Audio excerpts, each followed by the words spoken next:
Warning, if you're watching this video, it is a compilation of a bunch of just shit that's been going on throughout the week or two. Jesus. So when you watch this video, there's no real point to it. It's just a lot of stuff that I've been doing, little clips here and there. Didn't really have any content to film this week, so until maybe next week, I'll have stuff. But till then, watch the video and enjoy it.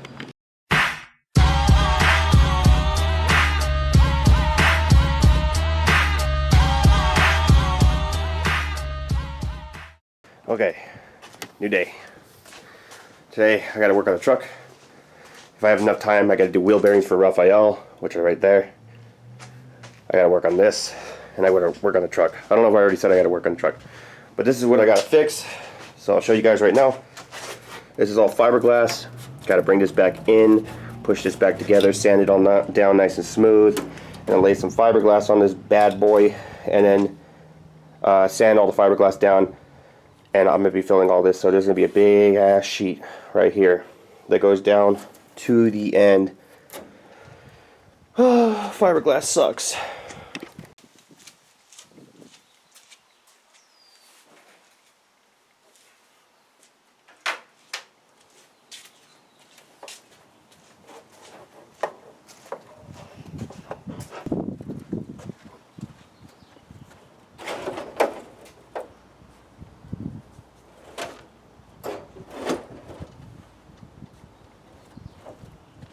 Yeah, the bar kind of works out perfectly for me.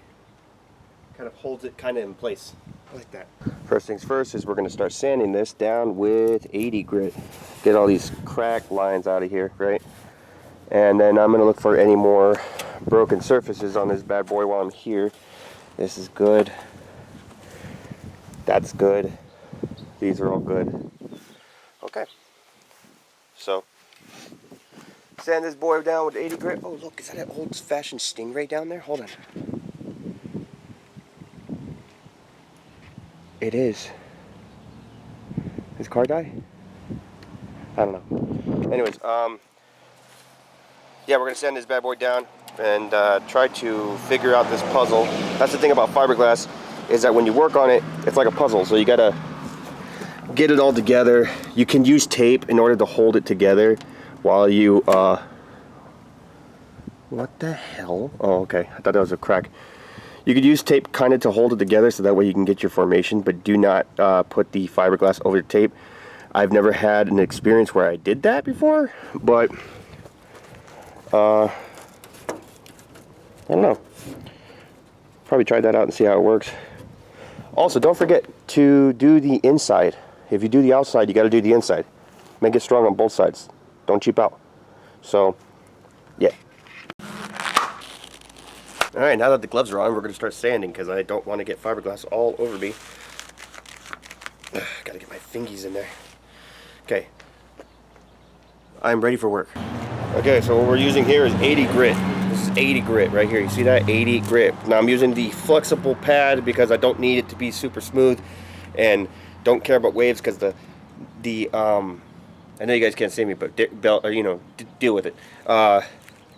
The fiberglass isn't going to be straight at all, so I mean you might have to put a few layers of fiberglass on it in order for it to actually be straight and smooth. So I mean,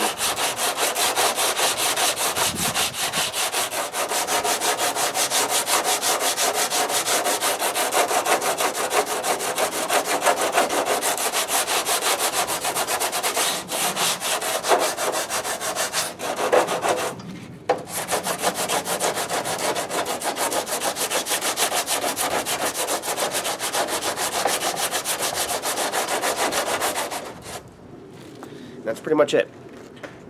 You just need it kind of tacky so that way the fiberglass has something to stick on. It won't stick on the paint. So it has to be kind of damn near close to bare fiberglass, which is white. Or in some cases, some fiberglass is black, like a reddish color. It all depends on what kind of material that they're using. But this right here, I just need to get the paint off. As you can see, it's doing that job. Done. Right. Normal thing. And this is how you kind of want it to look. See how it's like going down to the bare necessities, the oh so bare necessities. So I forget the rest of that song, but this is how low it's supposed to go. lower than my standards, and then we are going to figure out a way to get this all together, and then we're going to compress this in like that because we don't want it to bulge out. So this is going to be compressed. Probably have to put a little bit of fiberglass here and press it down in and let that sit, because the layers of fiberglass you can sand, but after you sand it with 80 to break it down, you want to sand it with 150, which is this stuff, and then you want to smooth it out so that way it doesn't look all funky. You heard me. Okay, so I laid down my layers, smoothed it out as much as possible because I don't have a brush. Jake said he gets off of work, but I was like, yeah, fuck that, I don't feel like waiting. So the crack isn't there anymore, but I still have to shape it because this is going to be a nasty little hump. Ew, I got some on my finger. So I still have to sand all this down. All this stuff right here will break off when it hardens, so I don't have to worry about that. And I brought it down to here so that way it kind of seals it. You do have to use some Bondo in order to get the perfection, like the look just right. So I will be putting some kind of hardened Bondo, like that yellow stuff right there, right here, in order to shape it the way I need to. This is just for repair. That's for shaping it. Most body shops do use, well, when they do fix your shit, if they want to, they will use Bondo on fiberglass, which is perfectly okay. It just depends on how you use it. You don't want to use that generic Bondo brand stuff. Like this stuff is great right here for fiberglass, but for actual Bondo itself, this stuff is trash. So you want to use like Evercoat, or and that's what we all use. Everybody uses Evercoat. But essentially, I gotta wait for this to harden. I can't move it into the sun because it's set to the way I want it to be. Because if I move it or touch it, it's gonna fucking break off again, and I gotta have to touch it all over again. And I don't know an easy way to clean these gloves off, but I got some acetone and I cleaned them off the best I could. So hopefully that removes all the resin off of it. Let's see. Still sticky. Fuck. Well, that didn't work. It's been a while since I've uploaded. It's because we had a heat wave, and I was not trying to die out here when it's like 113, 114. So, got the long sleeve on today. It's going to be 99. I can deal with that. I'm going to finish this bumper, so that way Jake can take it home, and I have more space in the garage. So I'm going to finish that, and then I'm going to work on the truck, and then after that, give you an update on what's going on with Alex's motor. Alright, Jakey boy, I hope you're happy. I'm filling in the pressure cracks that were already there with this really, really, really strong Bondo. I already sanded down all of the fiberglass. The only place I didn't sand right here is at the bottom because you can't really see it. It's underneath the car, and no one's going to really look because this car's going to be low. So, gotta wait for this to dry. Let's see if it's dry right now. Looks about it. So now I gotta sand it, but I'll sand it after I finish this, and then cut it all down, sand it down nice and smooth. I did most of the sanding job for him, so all he has to do is pretty much paint it.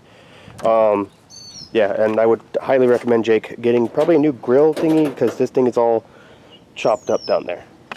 Also, another thing I forgot to mention, that thank you and shout out to NaytonTech. I'll leave his link to his website down below. Now this is for Sam's EF, and this is the gauge pod with the fake gauges. The NaytonTech, it says NaytonTech on it. It is held in by 4 screws, and you put your gauges in here. If your gauges don't fit, like let's say it's a 53 millimeter or bigger or whatever, you could literally just sand it out a little bit and then it'll slide right in. This one is for the EF with a clock. So the clock literally just mounts to where these 2 screws are, and then you just plug it up and then you're good to go. This is on his website, along with the DA one that is on Alex's car, also one for CRX with clock or without clock. It's your choice. You can literally just get a block off plate if you wanted to. NaytonTech has a lot of other parts that you guys can get on his website, so I'll leave it down in the description down below, and I'll put it right here on the screen so you guys can pause the video and go check on your phones or whatever.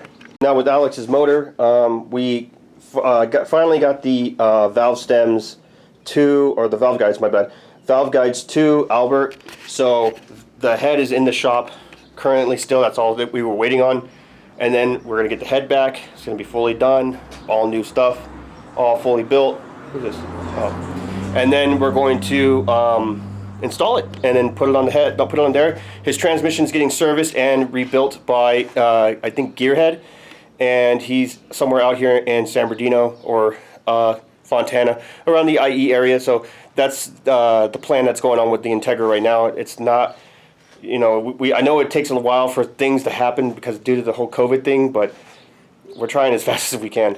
And another shout out to Alex, because this is his, and you guys can see that it doesn't stay up, kind of like well, I'm not gonna say it, but so yeah, he ended up getting me my own, which is a Husky.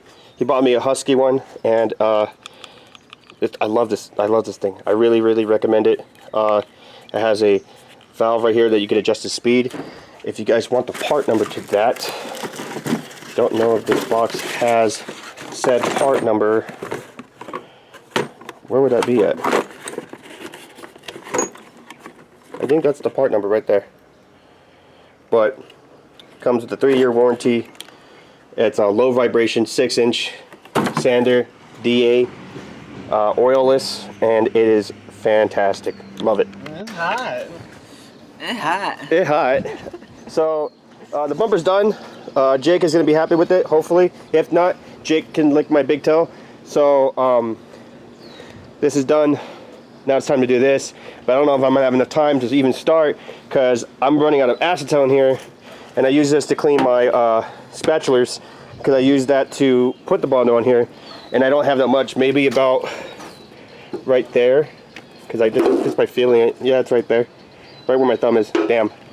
Well, that's going to wrap it up for this video. I know this video is all over the place, but I'm just trying to give you guys some content, something to watch, something to do during these hot days. So you guys are probably inside the house enjoying that cold AC.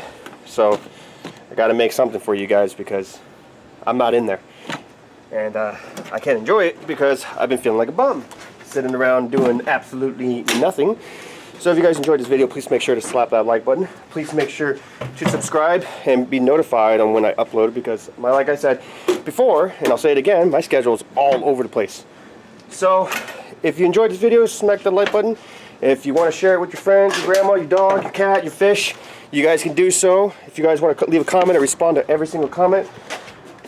If you guys want to save yourself some money from some of my sponsors, the links are down below. Also with NaytonTech's link down below, so you guys can buy yourself some of your own 3D printed gauge pods and what have you. If you guys would like to buy a Lazy Man Garage t-shirt, or the S14 t-shirt, or Alex's t-shirt, or Rico's t-shirt, links are all down below in the description. My name is Chris from Lazy Man Garage, and I'm lazy, so you don't have to be. Peace.